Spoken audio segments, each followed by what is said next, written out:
ava umukunzi w'urubuga rw'imikino yagize agaturuka i Rusizi akaza hano kurara akarara no muri Kigali.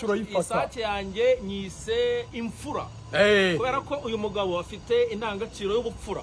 Avuye ahantu yitwa Bweyeye, ni ahantu uca zapindura, ni ku mupaka w'u Rwanda n'u Burundi, ahantu hepfo cyane, ibirometero byinshi byiza cyane. Bayita nyise kubana, kubaho ni ukubana. Umugabo nk'uyu nguyu uza akadutekereza akaza kudusura abatubaniye neza. Nitwa Tuyisenge Mabure, abamvuka mu karere ka Rusizi mu murenge wa Bweyeye. Nkaba nishimye kuza hano kuri RBA, nkunda urubuga rw'imikino cyane mu buryo bitavuga. Ibintu nabitekerejeho kuva kera nyine ariko ntibikunde, ariko ndashimira Imana ko uyu munsi byakunze.